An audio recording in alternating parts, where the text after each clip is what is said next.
Hello everyone, and welcome back. This is episode 11 of my Stationeers Let's Play. So in the last episode we worked on our battery tower way up there, and you can see that the battery has a tiny charge. It's just red right there. Okay. And the sun, it looks like it's just coming up.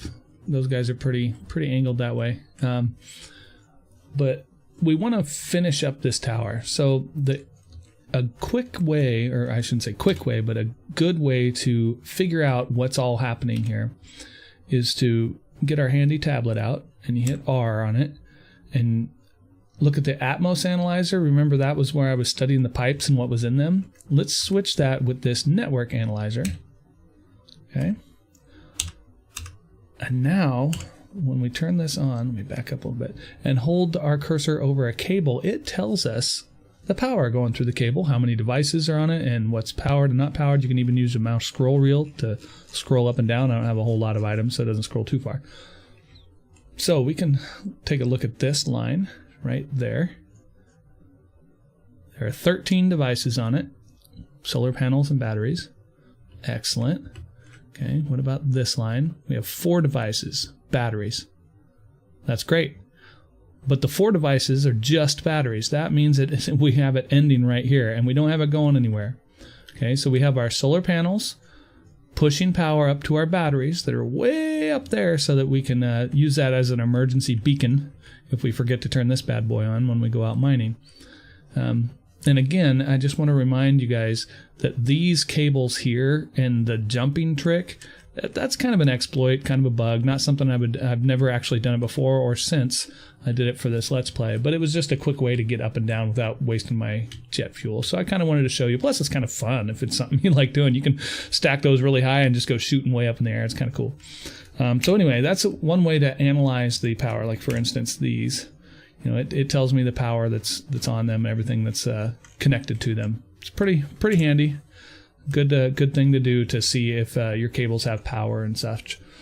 All right, so we want to connect that, but we want to do like we've done with this battery, okay, which is connect the battery up and then make sure we have our transformer connected so that everything else is after the transformer.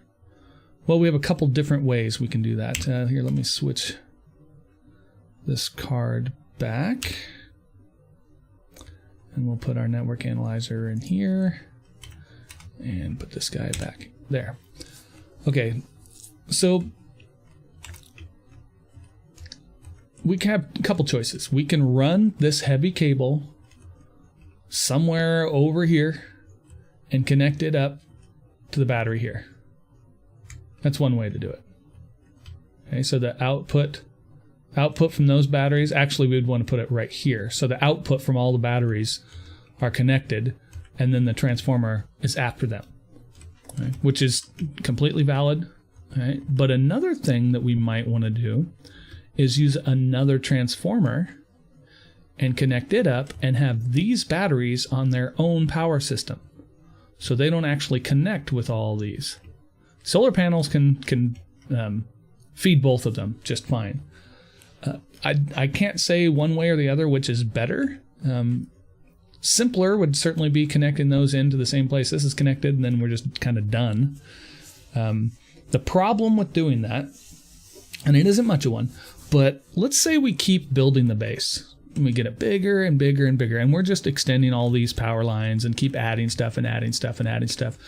Eventually, we're going to get to the point where we're adding so much stuff that we start putting a drain on these batteries even during the daytime.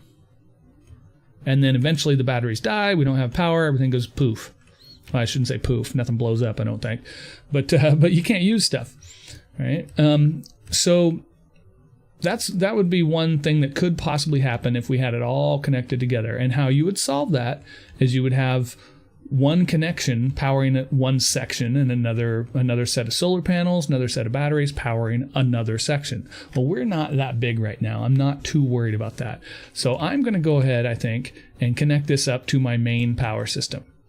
But when we start building more important structures that we want to make sure stay working, even if we continue building and overloading stuff, then that's when we're going to want to build a separate power system. So I'm going to connect those heavy wires up. Do I have some? I have 4 here. Is that it? That's all I got here? Really? Any in here? No. All right, so let's get some heavy wires. Let's do it on this guy. Can I just back up? No, should have gone this way. There we go, heavy cable coils. We'll turn that on and boom, we'll start it going. And that's gonna be spitting them out, and it'll actually probably put the first one right into there. Bounces. Oh no, it didn't bounce and go in. As they stack up, sometimes this will kind of suck them in, so you gotta watch for that. Sometimes it'll happen and you don't realize, and then later on you go to add some iron to this or something like that, and you see that there's something in there, like a pipe analyzer. You're like, oh, that's where that thing went. All right, so we'll just leave that going for a moment, and let's plan this out. Now, I could move this heavy coil over and connect it right here, so I'm having those batteries on the same as this battery, okay, and they're just in 2 different spots. Or I could actually move this transformer over here and connect it up and have it connected to this line, and then move this battery somewhere too, like over here. So basically these would come down, and well, you know what? Maybe I don't want to do that. I might take this battery out altogether because I got 4 batteries up here. I think 4, or did I put more than that? I can't even remember. It's been so long. Oh yeah, it was 4 because when I checked that line, it said 4. All right. So what I might do is hook the transformer up here to these, and then I can actually just hook up to this power line here that's powering the whole base, and then I can just take this battery out and save him for later. But here's the kicker. When I disassemble this battery, he will no longer be providing power. So the power that he's saved up will just disappear. Just poof, it's gone. So we want to make sure that we have enough power stored up there on those batteries before we take him away. You know, because he's got some power, and like right now, he's helping power this guy. Okay. Let's stop that going. So let's take a quick jetpack trip up here. How many of these do we have? 1, 2, 3, 4, 5, 6, 7. That's pretty good. We've got a pretty good group of solar panels going here. That's going to charge them pretty well. Let's go up here using our whee. Okay, and yeah, the space goes up, C goes down, or you can just turn off the jetpack. All right, so there are 4 up here, and they're all just barely getting a charge because I just barely got it all hooked up right at the end of last episode, and it's, sun's down. So once the sun comes up, these will start getting charged. So I want to make sure and not disconnect that battery down there until I see a charge going on these. Now, right now I've got it set up pretty simple, but what I may want to do is connect the data ports of these batteries instead of just the power ports. Because if I do that, then all the way down there at the bottom, I can set up an analyzer and read the power that these got and read the data. I could set up some logic and put up a display. So that could be definitely useful. Right now, I could actually put a cable analyzer on the cable to see what kind of power is coming in, because it's hard to see the lights from way down there. That's why I would want to do something like that. So you could just look down there. My other option, and I don't know that I'm going to do any of these, but I just want to make sure that people recognize what you can do. If I added all these, I could set up logic up here and set up a display, an LED display, like on the side of the tower. Or even just an LED light, and then just have the logic change the color of the light depending on the overall charge. So then you could just glance up and go, yep, my batteries are doing well. I've got a big charger. Uh-oh, looks like they're draining a little bit. I better take care of that. Something I might think about doing in the future, not something I'm going to worry about right now. All right, so let's take the plunge. What do you say? Whee! Jetpack. All right. So let's get our heavy cable set up here. You can see this is already down to 3 lights because I've been running this guy at night, which is fine. And I got that on, but they're not. I don't need the charge anymore, so I'll turn it off. Anything in here that's on? Yeah, that's on. Don't necessarily need that. Oh, look at that! I still had pressure in the furnace because I still have that turned up. So if I want this to escape a little bit faster, I actually want this on, and I just want to decrease this.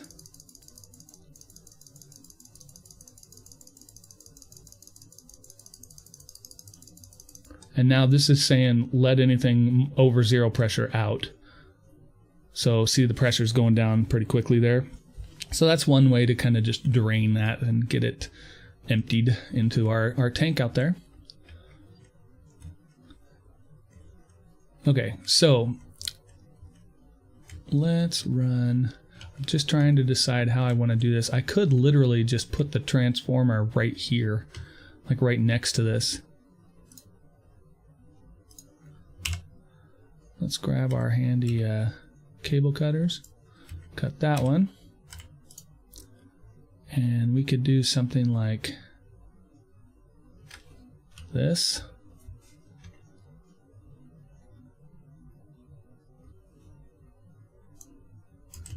Put the transformer just right here and then run a power cable over. It'd be that simple. So let's get this prepped and ready. So how we do that is we go here, we grab our wire cutters and our regular wire, and we try to line this up right there. Does that look about right? Oh, I think I'm off one.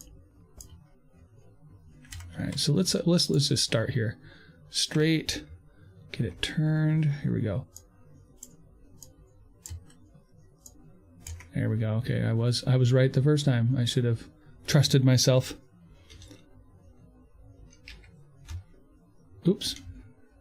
There we go. Spin it around there, and then a straight here. All right, and so now all the power should be connected again. Yeah. All right, those are doing good on power. Now, one thing that I know I covered it before is putting the battery in here for this backup. But once I have like these main batteries set up, I don't need this. But some people would argue that that's just extra safety precaution to power these things, just in case your big base batteries wear out, your solar panels won't go kaput. But my outlook is, if I have 5 right now, but eventually just 4 big base batteries, and I've drained them, I have so much of a drain, this battery is going to drain super fast. I may be wrong on that, but that's my general thought process right now. So let's try moving this guy.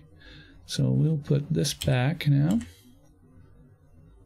So now that the sun's up, we should be getting some power on our solar panels. Yep, they're bringing in some power, which is in turn powering those, charging those. Look, it's already up to 2 orange lights instead of the 1 red. So we're getting power, powering those batteries, and then also we should be able to run any of this stuff. So we can go ahead and start disconnecting. All right, we'll move him over here and try to get him connected pretty quickly. Find the right spot. There we go. And we just want to turn him this way. So now we have power and data coming in from his left and coming out his right, which is what we want. And then turn this up. We want this at like 4900. There we go, and turn him on. And just like that, we've got power on those.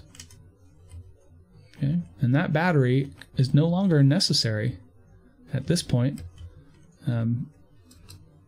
because we have those working and the charge and everything. So let's take him off. All right, so we've got a spare battery here, and we will definitely want to use that in the future. So we don't want to get rid of it necessarily. But now we can start cleaning some stuff up here. So let's go.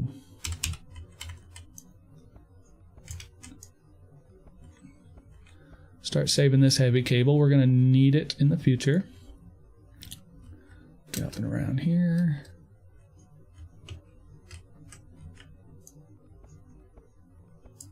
All right, so this is a three-way. We don't need that. We can just put in a straight like that. All right, so we still have this as a backup just in case. I think I'll just leave it there because it's not harming anything, but I could definitely take it off because I don't think I'm going to need it anytime soon. There's our oxygen way out there. How's our oxygen doing? Look at that. We're only at 706 kPa. That's pretty low. So I'm going to have to go drag that tank over here and kind of be ready to need to use it. In fact, I could just use it right now. So let's head over here. I know it's such a mess. I've got all this stuff over here. All right, and one thing I found in my last stream on Twitch that I was doing is when you pick stuff up by grabbing it by the handle, if you stand too far away, it jerks it towards you really fast. See how fast that jerked it toward me? On my stream, that hurt me. Like a couple different times I picked it up and it hit me hard and I had to use tape to repair my helmet. It's kind of scary.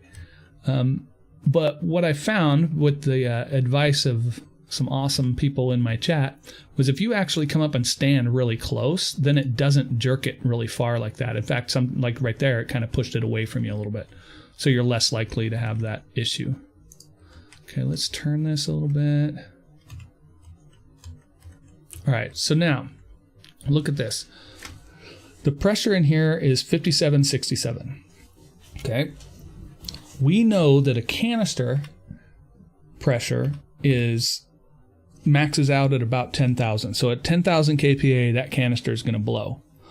Well, looking at this portable tank, it does not have more than 10,000 kPa. So it's not going to blow a canister. So what we're going to do is quickly, because I'm going to remove this air tank and put it in my hand and then fill it in this thing. But the air that's in my suit will keep me going for a while. Somebody said up to 30 seconds, but I haven't tested that because, you know, who wants to test that out? But I want to refill my air tank with this oxygen. Okay, so I'm right here, portable tank, oxygen. The gas canister will go right here. You can see how it kind of highlights in red there. And then I'm just going to hit F, which will put the air tank into my hand. Then I'm going to left click, put it in the tank, in the portable tank. And then I'm going to left click and grab it out of the portable tank and then hit F to put it right back. And it'll be pretty quick, but that's how it'll fill. There you go. See how it's at 5385 now, which is the same as in here. So it equalized the pressure between the two. So in other words, every time you do this, it's going to put less and less oxygen into that air tank because there's obviously there's less in there. But remember, it equalizes it. You don't put the canister in there and have it fill the canister. It just equalizes the pressure between what's in it and the canister. Okay, so if the canister actually had more pressure than the portable tank had, then you would actually lose some of that air. And then another thing is this right here, increase, decrease. If you increase this, that opens it up to the air. So you would just lose the oxygen out into space.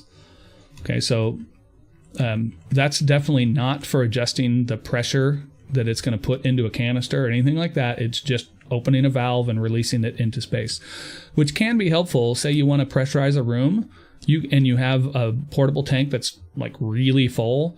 You could just drag that into the room, open that valve up, and it's going to help pressurize that room a lot faster. So that's one of the reasons they have it like that. All right.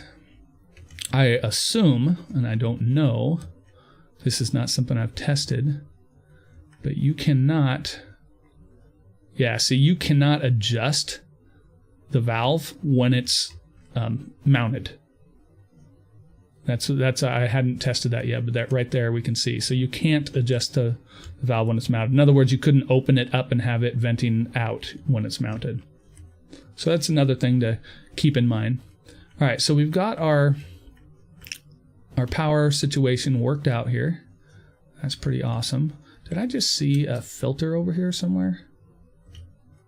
Maybe not. For some reason, I thought I saw a filter when I walked over here last time, like just laying on the ground. Oh, it was these. They were actually in here. Never mind. All right, so we got our power connected. Doing pretty good. We have 7 solar panels connected, so that's fine.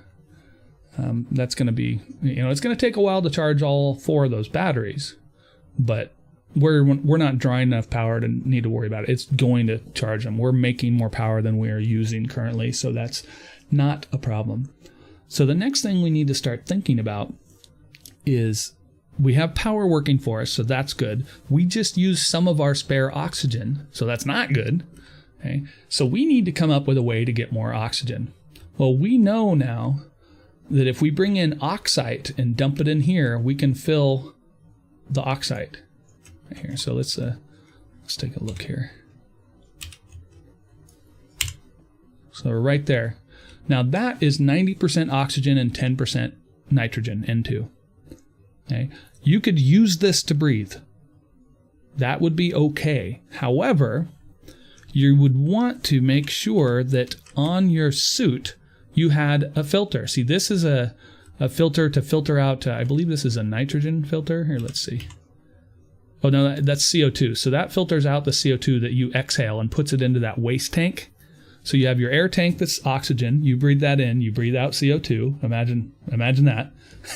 And the CO2 goes through that filter, and that filter makes sure it goes into the waste tank. So your suit is operating as like an air scrubber, basically.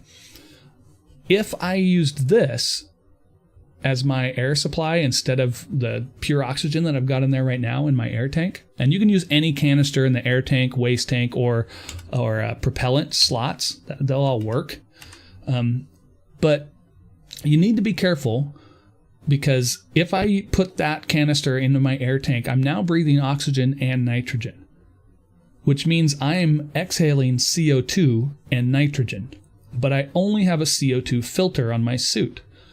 So what would happen is the nitrogen concentration in your suit would continue to rise, and you would have less oxygen, more nitrogen, and it would just keep going until eventually you'd start getting warnings like low oxygen, stuff like that.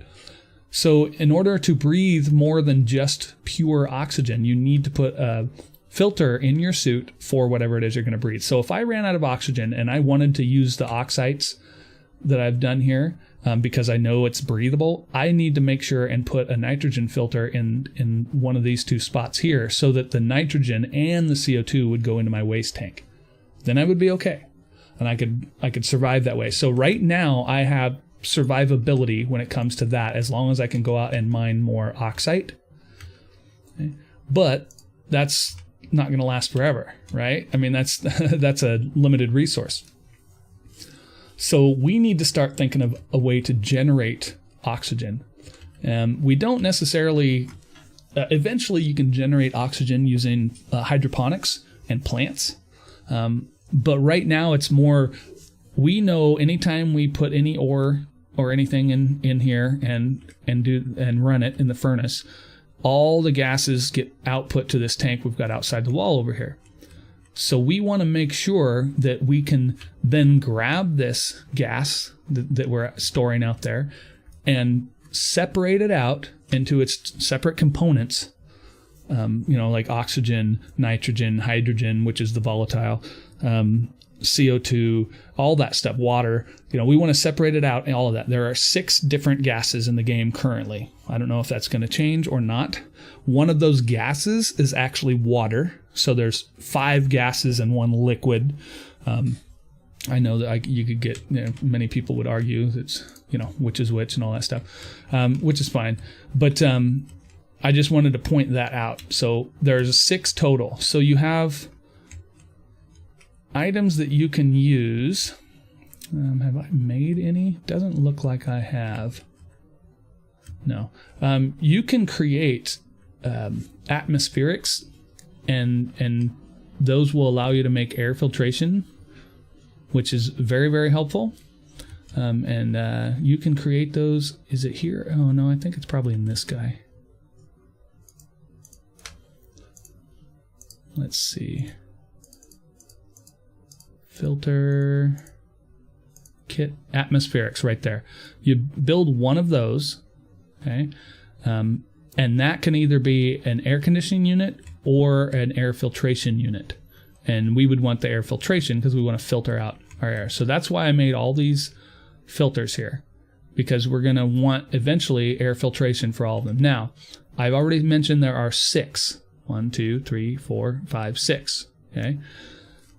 Technically, you only need to filter out 5, because let's say we go in this order. Okay, so let's say this, where my cursor is a tank. We're making believe here. Let's say there's a tank here and it is pumping gases in that have components of everything. Well, it goes through this first filter and filters out the volatiles, and then gets forwarded to the next one. So which means the volatiles, or hydrogen, why they call it volatiles in one thing and hydrogen on others, I'm not sure, but the H2, the hydrogen, this filters that out. So when it gets to this one, there's no hydrogen left, and it's just everything else. This is the pollutant, or they also call it X in this game.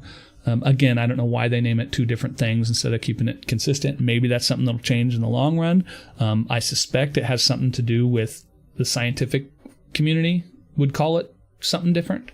But I'm guessing. Anyway, so this would filter out all the pollutant. And then forward it on. So now there's no pollutant or hydrogen in there. This filters out the nitrogen, forwards it on. Do you get what I'm saying? So each one would remove its own specific gas that the filters is for. Okay. Which means after the 5th one, there should only be 1 gas left. So if it went in this order down here, after the CO2 was taken out, the only thing that could possibly be left, as long as all these filters were working properly, is water. So a lot of people will only build 5 filtration systems, and just the leftover is, whatever they decided to leave out. That's perfectly valid. However, these filters right here are very volatile. Well, volatile is not the right word. Sorry. The integrity of these filters isn't the greatest, and they'll work forever in an air filtration unit unless, and this is where their integrity goes a little lower, if it gets too hot, they'll just burn and disappear. They'll just go poof and they're gone. Well, and sometimes you won't even realize it. So if you have it set up that way, and we would call that like a short circuit, meaning we worry about the 5 and then we just short circuit out and know that the remainder is what we want it to be. Well, if you were doing that, and let's say the nitrogen filter got burned out because the temperature got too high or something, or somebody did something and accidentally the power to this air filtration system turned off and you didn't realize it, then what would happen is it gets pushed through and no nitrogen's getting taken out anymore. So now when it gets to the end, it would be water and nitrogen, and now you've just basically polluted your water supply, and you would have to then run it clear through the whole thing with all the filters turned on.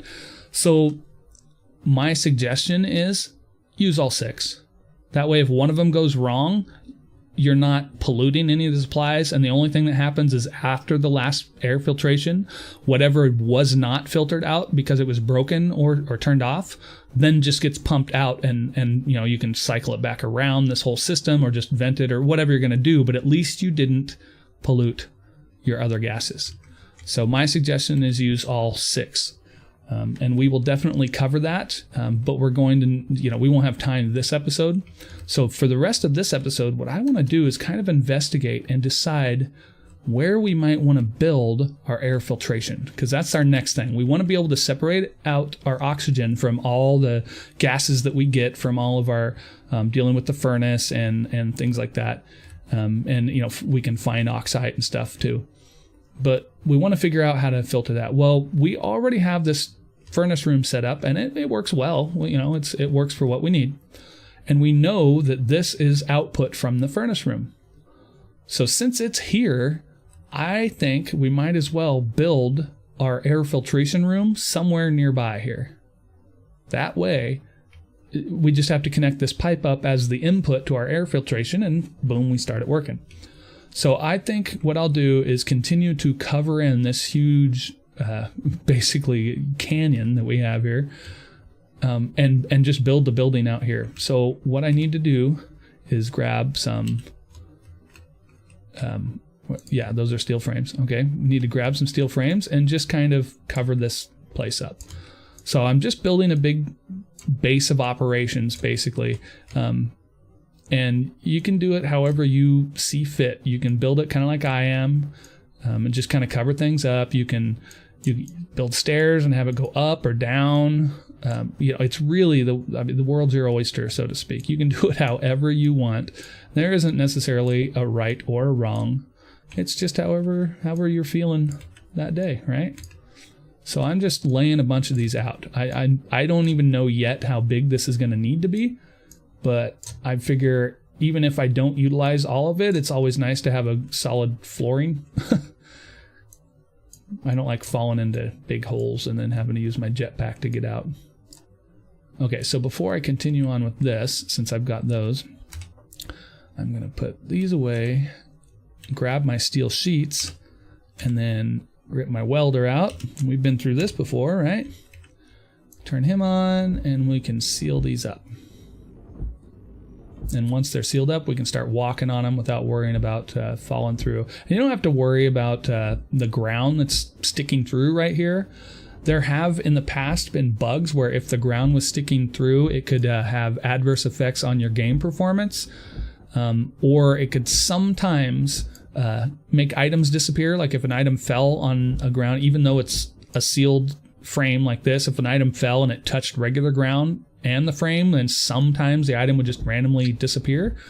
You know, remember our steel from earlier, the first steel we made, that sort of stuff.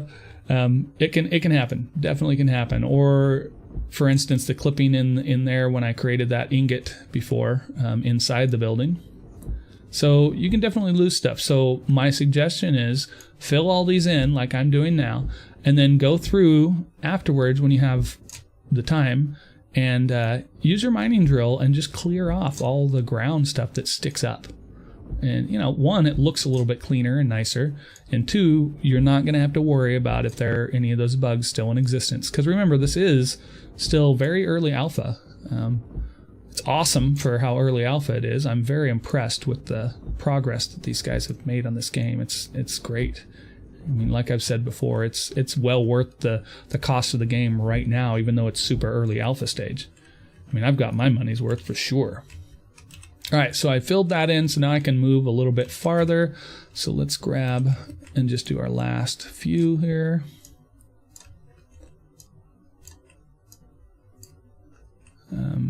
Sure, I'll just end with that one. Put these away and finish 2 of these up. So we're actually in need of some more steel plates, and only 4 more, unfortunately. Let's go see if I have any stored over here. I may have a big stack stored. Let me see. Steel sheets, there we go. Did I say plates earlier? I meant sheets. You knew I meant sheets. I was testing you, see if you were listening. All right. And there we go. So we've got a base set up. This stuff can get mined away. So why don't I do that right now?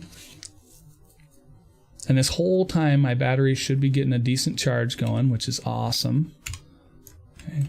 So see how I can mine this away? And I mean, you've seen me do it before, but just know that that bug has happened in the past, so better safe than sorry. However, if you enjoy the, I don't know, kind of the overgrowth look, so to speak, you know, kind of where it's like mechanical mixing with nature, you might want to leave this. I know there are some games where you have this sort of a setup and they actually, you can create it. They have a tool in the games where you can actually place the earth back over your stuff. So you have the structure that you need, but it looks more, you know, natural and stuff like that. This game doesn't have that at this point. Who knows if it'll ever come. Oh, look at that, copper, yeah. That's awesome. Oh, look at, I have another one here I could complete. I'm gonna move this down a little bit here. Let's just at least just take this chunk out. We don't need it. Look, more copper. Look at all this copper. Oh, that is wonderful. Yeah. Copper to bomb. Okay. So remember, we just kind of want all the resources, not even for the resources, whether we need the resources or not, like whether we need copper or we've got plenty already. you kind of want the resources for the gases they release when you burn them in the furnace. Okay, so ooh, look at that. There's some iron I just uncovered. I'm just kind of messing around right now, kind of flattening the area out. Not that I'm even necessarily going to use this area, but I don't know. I think it just looks nice all flattened out. No big hills. Oh, and then I dig a hole and ruin it. All right, so yeah, so I've got that that platform laid out there, and we'll start kind of planning out our air filtration in the next episode, because that's definitely something that's going to take more than one episode to do. It's going to take quite a while, so we're going to want to plan that out really well. Let me swap belts back and finish this up really quick. So you know, we'll kind of plan. It's going to take a while, and we know that it's going to take a while, so we can kind of take multiple episodes to work on it. Maybe once I get just a section of it set up, then maybe I'll do the rest off camera. I'm not sure, just kind of depends. Because air filtration, while it's not very complex, if you've never done it before, it can seem daunting. Oh, I never cleared that area. Oh well. So we'll start setting stuff up just out here in the open. We'll get it all set up, and then we'll think about enclosing the room and stuff like that, and make this like a big air filtration room possibly, and then maybe even set it up with its own power supply instead of using the same one that the rest of the base uses. Look at that, we're up to 3 yellow lights on those batteries. That's awesome. All right, so got a little bit done this episode. I know I did almost just more explaining than anything. We really only hooked up the power and removed the battery. But we cleared this area out. We explained a couple concepts, and then we will definitely dig in the next episode to building this air filtration system. And we can get that going, because that's a hurdle that a lot of people struggle with. A lot of people get to the point where they need the furnace, and that's where they're done. Because this can be daunting. I mean, remember when I built this, it took a while, and figuring it all out. And this is the simplest way. There's much better ways to do it. It's just not quite as cut and dry simple. So we'll have to, we might even mess around with this a little bit and change it once we get the air filtration set up. But remember how weird that was, like the first time you try the furnace setup and trying to get the mixture right and the pressure right and stuff like that can be very confusing. Well, same sort of thing with the air filtration. Once we set it up out there, it might seem a little daunting at first. But we'll set it up, and you'll see that if you take your time and you think it through and do one small step at a time instead of thinking of the whole job, it's actually not too bad, because really it's setting up one thing 6 times, and then just each one has its own filter. But they should all be pretty much exactly the same. So once you get the first part of it figured out and set up, like oxygen or something like that, after that, the rest is just repeating that process. So it's actually not as bad as a lot of people seem to think. So anyway, I've run over on time a little bit, rambling. I missed this. I hadn't done an episode in a while. So it was nice to get back in here and do another one. So if you enjoyed the episode, please leave a comment. Let me know. Let me know what you thought. Let me know if I said something that was wrong. Because there are a lot of people out there that know a heck of a lot more about this game than I do. That is for sure. I see that every day when I stream.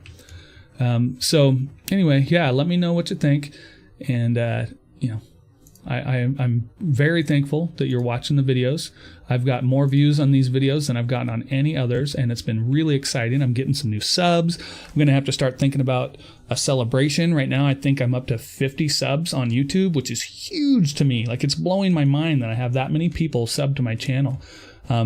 But now I got to start thinking, like, what happens when I get to 100? I should have some sort of a celebration. I don't know what it'll be, in a special video, or I don't know, shave my head. I'm just kidding. That's never going to happen. But anyway, I'll start thinking about stuff like that. I'm really excited for it, and I'm really thankful of all the people that are watching the videos. I appreciate it. The comments have been fantastic. You guys are awesome. I really appreciate all of you, and I hope you will join me for my next video. Until then, I hope you have a wonderful day. Take care, everyone.